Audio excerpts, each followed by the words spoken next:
Hi everybody, Lisa Tamati here from Pushing the Limits. Today I am with Neil Wagstaff in Havelock North. How are you, Neil? I'm good, Lisa. How are you, mate? Back again for another session and Yes. talking today our favourite subject, which is running. So hopefully you'll be interested in running and you want to learn a little bit about it. We're going to be talking today about what makes up a really holistic run training program, and this is something that we preach at Running Hot Coaching. And we've got the 5 elements, or the 5 pillars we call them, that make up a good structure. So we're going to go through some of those today. And just as a reminder, we've got a live weekend seminar, running seminar, coming up on the 31st of August and the 1st of September in Havelock North in the North Island. Beautiful place. We only have a small group of people and we only do it once a year. We've got a couple of spots left. If you want to come and join us, please make sure you reach out to us. You can do that either by visiting our website, lisatamati.com. There's a place where you can click the link on the banner there and it will take you through to all the information on the weekend. And we're going to go through a little bit of what's involved in this weekend and the sort of things that we have in all of our training programs, and why running isn't just about running, which sounds illogical, eh, Neil? So, Neil, where do you want to start with this, mate? Let's start. I mean, we're getting such big wins, and one of the things we do on the weekends that really enlightens people is the video analysis and the review of that. Because often we talk a lot about running, and people go, "Yeah, I get it," but it's not until they actually see themselves moving, and they see themselves moving across the screen, and you can point out, right, we're going to tweak this, this, and this. But they actually start to get it. So the beauty of doing something that's visual, and what we do with a lot of our one-on-one clients, as you know, Lisa, is we get them to send in videos of themselves running. The reason for it is we can give feedback, and they can also then really relate to that feedback because they can see exactly what they're doing. So I thought it'd be real useful if we just go through a couple of the common things we see in the videos, and how they're easy to correct, and some of the drills you can use to help correct them. So one of the ones we often see on the video analysis, and when we send out the video analysis, and when we do it at the weekend, we get people to do it side on. We get side on, full body. We do front on, so we can see someone running towards us and see from feet all the way up to head, and then we get them running away from us as well, so we can see from behind. So it gives us a whole, all dimensions of the body. We can see right around the body, see what's going on as we do it. We then slow that video right the way down so we can see it in slow motion. And one of the things we often see is people overstriding, and people either heel striking or overstriding. So we see people, their body ideally up right here, and the leg ends up way out in front of the body. Now what we see there is, if you look at the position, imagine this is the leg. Is that got a podcast, remember, Neil? Podcast. All right, okay, we have got it. It's on the YouTube as well, so those people can see your hands. I'll start with visuals. I'll give some other examples. So if you're at home at the moment, just stand up and put one foot out in front of you. If you put that foot in front of you, you'll see your body weight is all now behind your foot. So if you're trying to run and your foot's way out in front of you, you're effectively sticking on the brakes every time you try and move. So every time you move forward, you're then having to get your whole center of mass over your leg again to move forward. So you're literally, every time you're overstriding, stepping forward, you're putting on the brakes. So one of the big wins we get is teaching people how to start to pull that stride back. Okay, shorten the stride slightly and start to change the body position so that the weight is now moving forward. Running effectively, Lisa, is simply getting used to falling. Most of us aren't comfortable falling flat on our face, so we try and put our foot out. But all we're going to teach people, and all we teach people to do, is to lean slightly forward more. So as they lean, they're leaning forward more, keeping their feet under the center of mass. They can then move a whole lot more effectively. So that overstriding is one that we often see regularly, and that gets tidied up very quickly, and people notice a massive difference in efficiency and running comfort when they do that, and obviously a massive reduction in injury as well, because they're now not shooting those braking forces straight back through their body. Another one we commonly see is runners crossing the line, and what I mean by that is when a runner's running towards me, and we look slow motion in the video, we see the legs crossing over each other. So this can cause all sorts of issues as well. And simple issues here is if the legs are doing this, is you want to get the legs obviously running either side of an imaginary line. That way it balances out the body a whole lot more effectively, and that can simply be done with some simple drill work as well. Okay, so again, tidies up what's going on through the ankle, the knee, the hip. Again, nice reduction in injury and a lot more comfort with the run efficiency as well. Another one we often see is a lot of unnecessary movement through the upper body. Okay. Now we do want some rotation. We're going to need some rotation when we're moving.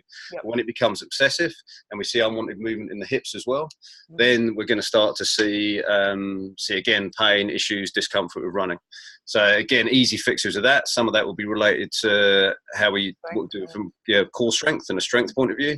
Others will be through body awareness as well. But the beauty of the video is it gives you that awareness. And then when we refilm 4, 6, 8, 12 weeks down the line, we start to be able to compare those differences and see those differences and some of those differences huge and significant. Yeah, these are really quick wins too. You know, like within a few weeks of training, you know, you can have your PBs, you know, your best times going into your races, and all of a sudden you go like, hell, I've been doing it wrong for all these years and no one's pointed it out. You know, I always find it funny when I'm at the gym and I see, you know, new people coming up and running on the treadmill, and you just feel like, you know, it's not my job to go and tell everybody what to do, but it's just like, oh God, you know, there's just some things, and you look at some of them as super talented athletes, but they're just doing some very simple things wrong.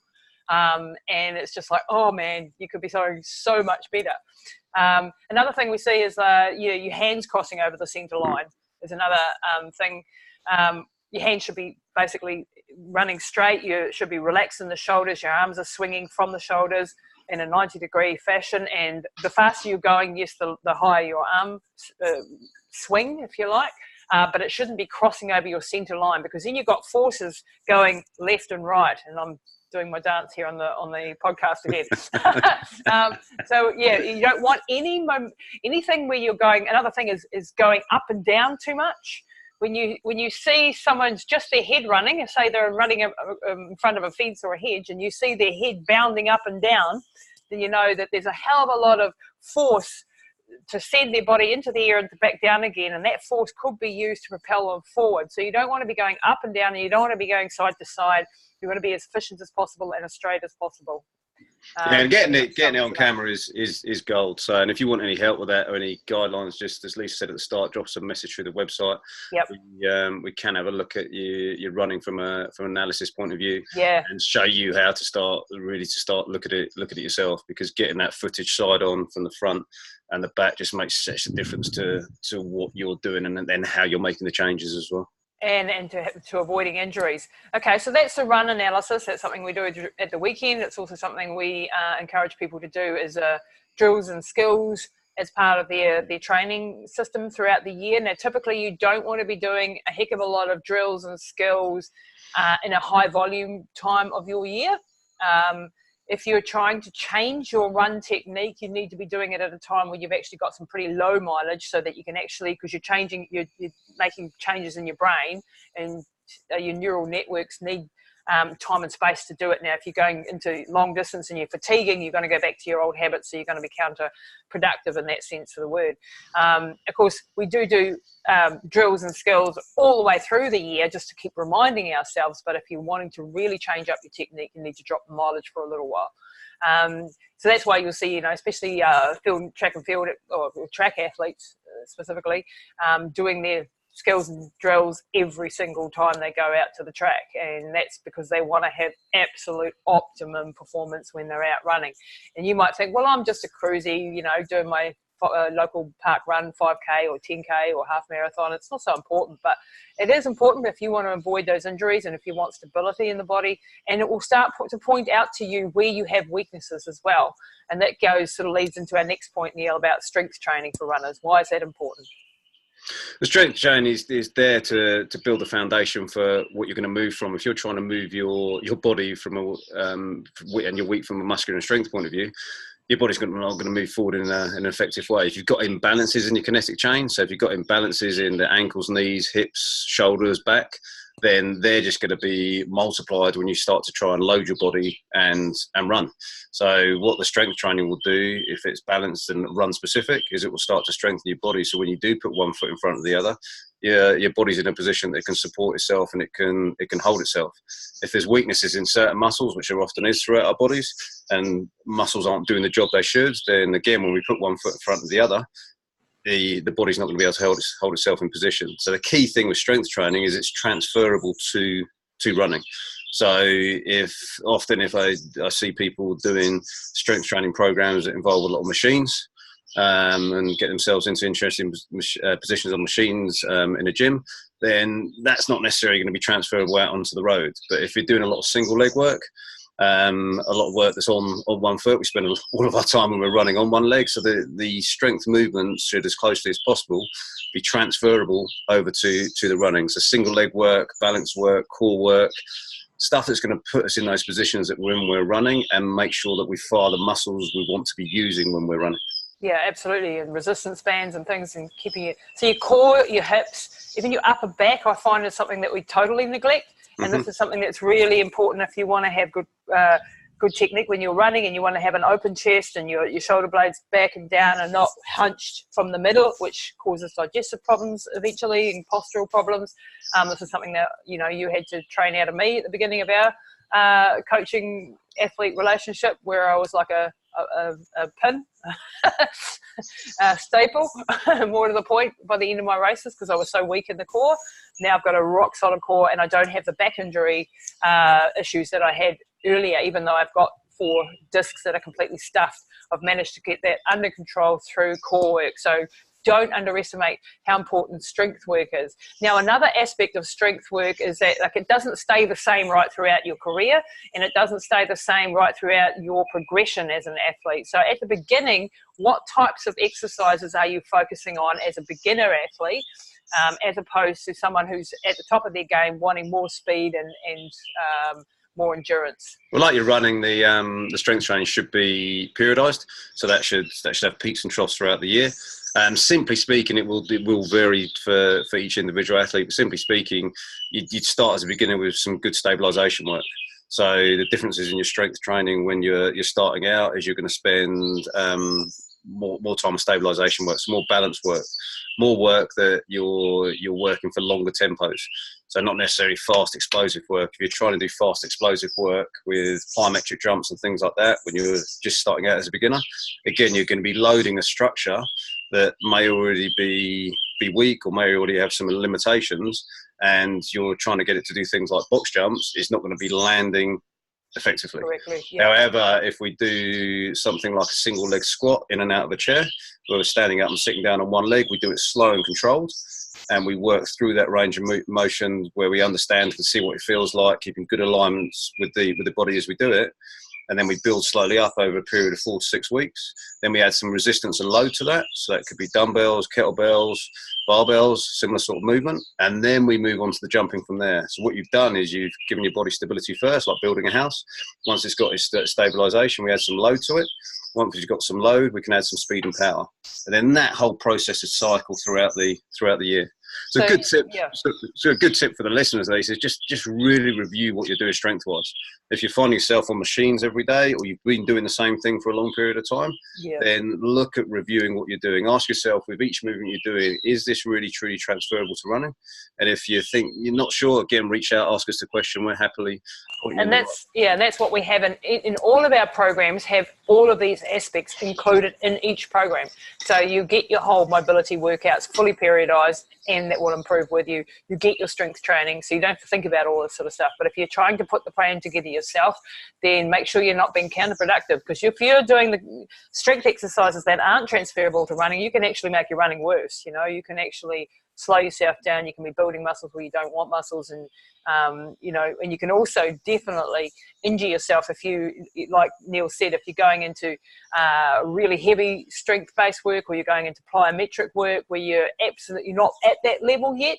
That's when you can run into a whole lot of injuries. Now, one other aspect I wanted to talk about with strength running, and I did a little video about it the other day, and it was super popular, so it's obviously something that people need to understand, is that running is a catabolic activity, and weight training or resistance work is an anabolic type of exercise, meaning that anabolic means that you're releasing hormones, growth hormones, into the body that help increase the growth of the muscles, the strength of the muscles, and you're building your body. Now, running, although it's very good for your body and your cardiovascular system and so on, when you're doing long distance running, you're actually at risks of eating your muscles. And as we age, this is one thing that's really important for anybody north of 40, that you need to train differently than a 20-year-old runner does.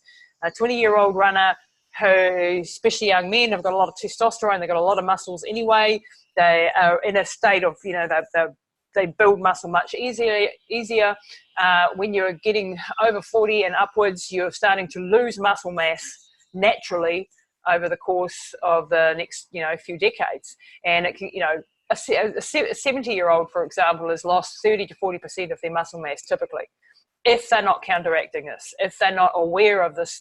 So you often see a lot of older runners who are doing the same thing and they're fit cardiovascular wise, but they look like they're completely dried out. They look like they've got no muscle mass. They look often flaccid in the upper body. And this is because they're catabolic. They're eating their muscles all the time. So Neil, how do we counteract that as we age and get older? And we're both north of 40 now. I'm 50. Yeah, and still going.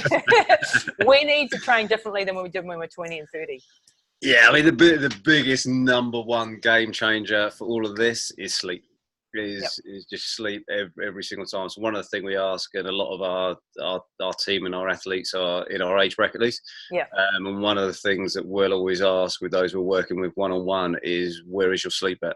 If the sleep is better than any drug on the market, any supplement on the market, and usually we'll go looking for other magic bullets first, rather than going and looking at, right, where's our sleep health at? Where's our sleep hygiene at? So getting good sleep strategy in place. So good nighttime routine, good morning routine, and getting good quality sleep in the hours that you should have good quality sleep. All of a sudden, those hormones that you've just been talking about will start to ramp up. So training wise, then we can load our body a little bit more because the recovery process is happening.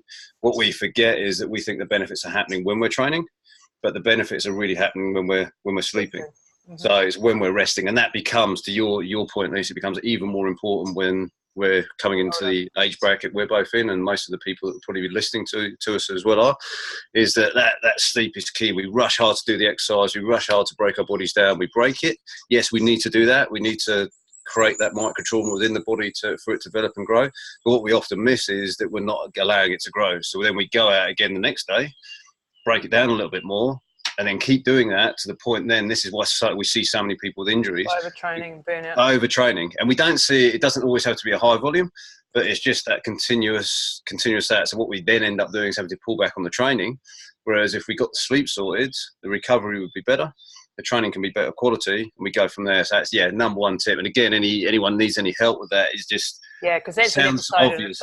We could do a whole episode on sleep, how to optimize your sleep and how to deal with insomnia and what things you can do, and we definitely will do that. In other words, your hormones are replacing when you're recovering, and your hormones are all about rebuilding your body, replenishing everything, keeping everything balanced, helping you avoid burnout, helping you avoid injuries and so on. And so you can be training like an idiot, but if you're not getting good deep sleep, and that's its own blooming thing. But at least trying to get your 7 to 8 hours a night, going to bed early, the time before 12 o'clock brings a lot more than the time after midnight. So just being aware of those and having a routine around it. Okay, so we will cover that in another subject. Onto mobility and why that's important too. It's again, most of us have got imbalances of some sorts. Me and you included, and stuff that we always have to work with. So finding out more about how your body moves, how it feels, what it does, and again, huge topic that's worth a whole podcast on its own. I'll give you a couple of easy points and takeaways today. One is looking after your feet. Okay, so as runners, we spend a lot of time, all of our time on our feet. We spend a lot of time on our feet throughout the day. And what we're very good at doing is covering our foot up in a sock and then a shoe. Now, our foot should be sensitive. It should be in contact with the ground. If we put great big things like shoes over our hands and then went to try to cook and do the normal things we do, we'd lose that ability to have the senses of what's going on around us. So the feet, there's a lot goes on in there. And we've seen some massive results as well by starting to look after the feet and then the knock-on effect it has further up the train. So from a mobility flexibility point of view, get your feet out on a regular basis, get the toes moving on a regular basis, get something under the sole of the foot around the plantar fascia, rolling it lightly and regularly on a daily basis. And you'll find that starts to help release calves, hamstrings, hips, even right the way up to, we've had people in the gym who had neck pain, headaches, and that has been released by doing a lot more footwork and looking after the feet. So getting that foot functioning as it should and moving it should on a daily basis. And if you're not sure and aren't quite with me on this, do a simple test at home. Stand up, do a simple toe touch test where you'll stand up, bend down and touch your toes. Doesn't matter if you get to your toes or not. You might get halfway down your shin, you might get all the way to the floor. Regardless of where you get to, then spend 5-10 minutes, even 5 minutes will do it, rolling each foot, rolling the foot, moving the feet around, and then retest. See how much further you get. Those of you who are very tight will find that you're gonna get some real good gains and get further down. Those of you who are already mobile will still feel some difference in improvement, but it'll start to show you how the body is so connected. Yeah. So the reason we put so much emphasis on it is that the body shouldn't be broken down in strength into sections. And in the same way, it shouldn't be broken down in mobility and flexibility in sections. It's all connected. And the feet are a great example of that. So bringing in, and I say easy wins at home. If you're not doing it, especially a lot of runners have calf issues and calf tightness. Often they're attacking the calf with foam rolling, stretching, all those sort of things. Get into the feet. Love the feet a little bit more. My money's on it. Your calves will go, thank you. And release. And release. And it really helps. I mean, working with mum who's got, disabilities and stuff, when I take her on the beach and she has to go bare feet, her balance systems, and in her it's obvious because of her brain damage, you see it a lot more than you would in a normal person, but it's the same principles actually happening. Correct. She can walk a lot better when she's barefoot on a soft surface. Obviously she's very tender and things, but she has a lot more proprioception. She has a lot more ability to be able to feel where her body is in space because her feet are actually connected with Mother Earth. And I actually think there is a thing with actually, like having our feet on Mother Earth and touching the grass, touching the sand, touching the dirt. It has its place as well. That's probably, going off into another tangent. The only thing you have to be careful is if you already have Achilles problems, just be careful you don't overdo the barefoot walking or anything. So as with everything, build into it. Don't go barefoot all day when you haven't never done it before, because then you can run into problems as well. And the same with the whole, barefoot running revolution that happened a few years ago. Great idea.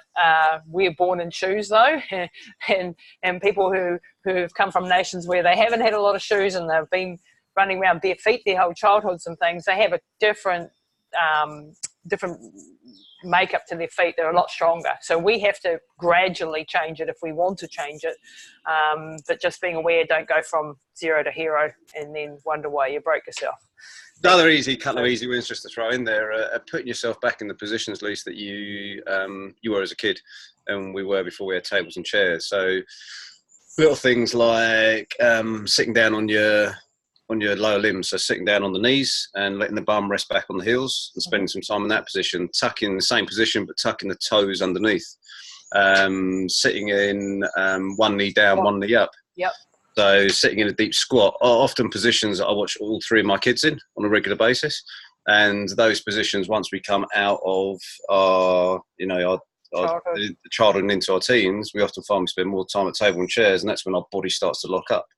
So again, personally, I've been getting some good wins, and again, those we're working with one-on-one by putting them back in these positions. Simply sitting cross-legged on the floor. So a couple of people we were working with who, 6 months ago couldn't sit cross-legged, knees up real high, real uncomfortable. And now, just through the process of going through it and doing it on a regular basis, part of their daily routine, they're comfortably sat like that. And now the difference in their squat for the movement through their hips, difference in their other movements and their comfort levels is huge. And what is the knock on then for running? When you get full range of motion in your hips and these things, what effect does it have actually on your actual running? So from a technique point of view, it's then getting yourselves into those positions that we talked about at the start become easier, because you're now in a position that your body will move more freely. There's going to be less tension running throughout your body. So often if you find that you may get to a certain point in a run and you feel the muscles start feeling fatigued, start feeling tired, some muscles have been working harder than others. So your body starts to shut down in certain areas. So that whole range of motion increases. So now the body starts to move more effectively. One thing just to err on the side of caution is as you get more movement, remember, you need control with it. So that's Yeah. why we balance nicely the Yep. movement, Yep. mobility, flexibility, stability side of it with the strength as well. So that if you're giving someone much better range of motion, you need to give them control with it. Yep. So if all of a sudden you've got a better squat, doesn't mean you rush out and put a big barbell on your back and try and squat heavy weights now. You want to make sure you've got control in it. So it's a case of improving movement, getting control, then going from there. It's exactly what you were saying at the start, Lisa, is that the time to work on all of these things is in an off season. Yeah. So that you're working on it when you're doing low volume. If I give you better range of motion and then send you out on a 3-hour run, then you're going to be feeling great at the start, but all of a sudden your body's going to be in positions that it wasn't necessarily used to being in before, and you haven't got strength there yet. So that's why we want to do it get all these gains when we've got low volume training, and then we build from there. And this is why all of our programs have the run sessions and the drills and the, you know, everything, the intervals and everything, and they're built on strength and mobility. And under that you have the nutrition and the supplementation, and you have the mindset piece of the puzzle, and sleep is another one. So you have that it's like a pyramid, if you like. If you're just doing the top end of the pyramid and you're just doing the running miles and you're forgetting the fact that you need good nutrition, you're thinking you can eat anything because you're burning the calories, and you think that you can get away with not sleeping in much and, you know, burning the candle at both ends and stressing yourself out, and then you think you can get away with not doing the mobility work and not doing the strength work, well, a disaster is going to happen. You know, like it's just going to happen. And it's a puzzle that we all need to put together, and for each of us individually, there's going to be different times of the year we need a different piece of the puzzle. So sometimes it will be running based, other times it will be flexibility based, other times strength based. It's just going to vary from person to person of which area they need to be focusing on. Yeah, it is. And I can hear your kids have come home. Yeah, the children are home. The children are home, so we'll wrap it up for today before the kids start screaming and want Dad to come and train with them. Your kids are absolutely amazing. Just one last thought, you know, Neil's got 3 little kids, and when I come around there, they are always swinging their kettlebells, always doing some sort of lunges and squats with Dad, and they're incredible young athletes, you know. So whatever we're teaching our young ones, we're, you know, being good role models as well. What's the most that your kids have run? You've got Cam, who's now, what is he, 6? He's 7 next month. Yeah. And he did he came and did the Peak Trailblazer with me last year, so just under 13k. 13k up a mountain. And Ellen did part of the first leg of the Triple Peaks last year, which was just under 15 kilometres up a mountain, people, and she's 9. So I've got a 9 and a 7-year-old. So and they're doing it because, like you said, Lisa, they're asking. It's not something we say. You know, they've put their hand out and said, "Can we come and do it with you?" And it's for us, and for me, it's a day out in the hills, and it's, you know, it's fun. Yeah. We've had a few hours out there, and it's good quality time with them. There's no pressure or worry about time. It's just working out what you can do and what's achievable. They love moving in nature because they see that, they do that all the time, and they're around people that are doing this. So being good role models for your kids, and it has a massive knock-on effect. I can attest to that. Righty, so I think we've covered most of the subjects. We didn't get on to nutrition and mindset, 2 other big pieces of the puzzle, and we'll be covering those off, and we have done in the past as well. We'll do some more work on that. But once again, if you guys want to check out our run coaching system, our online run coaching system, the name of our company is Running Hot Coaching, and that sits under my brand, lisatamati.com. So you can go on there and read all about our online run training system and the holistic approach that we take to it. We have a whole lot of you can pick your programs from 5K right up to ultramarathon, even 100 milers and multi-day stage races on request. And we also have one-on-one personalised training as the next level up. If you want help on a one-on-one level, we can do that as well. And we look at the whole person when we're training people. We don't just look at, it's not a spreadsheet. It's not a a spreadsheet of numbers that you download from the internet, because that can tell you now that is just going to get you into trouble. And if you're doing anything, especially anything seriously long distance, you need that whole system that we've been talking about today. You need that structure, and you need people that you can ask questions to who have been there, done that, have trained thousands of people, who have spent 45 years doing this sort of stuff between the two of us, and we know what gets people's results. We know how to get people there without burning them out and without injury. And most of the people that we train are in their 30s, 40s and 50s, even older, and they're doing whatever that is epic for them. You know, some of them are just starting out, others are doing Badwater and elite ultramarathoners and all sorts, you know. So we have people right across that gambit, and we're really, really passionate about keeping people healthy at the same time as doing epic things. And that's quite a balance, as I know. You know, you can break yourself really quite badly if you don't do it, and if you don't. So if you want to shortcut the process, if you want to understand how to do this and place it all together in a proper program, our General Run Club, if you just want to join our running club and you get access to all the programs, access all areas, it's $5 a week, a ridiculously low price. And, you know, it's a no-brainer price, really. I think the amount of years and value that has gone into building this and to the information that we're providing, you know, we should be charging a whole lot more, but we want to make it accessible for people. And then if you want the one-on-one coaching, you can apply to work with one of our coaches one-on-one as well. We only take a small number on that program. If you want to come and check out our live weekend, if you're in New Zealand, we've even got people coming from overseas to come to our weekend. It is a fantastic weekend where you get to hang out all day, meet some very cool people, make some friends for life, and learn all of this on steroids, basically. Everything we've been talking today, but just a whole lot more and in real time. And then we have a lovely dinner together and a gala night, and then we have a bit of a trail run the next morning up the beautiful Tamati Peak. So we'd love you to come and check it out. So head on over to lisatamati.com. Click on the banner there. That'll take you through the information on our run weekend. So any other questions, please let us know. And Neil, any last words for today? No, I'll leave you to it. I'm going to go and get amongst it with the kids, I think. Take them for a run. All right, guys, we'll see you soon.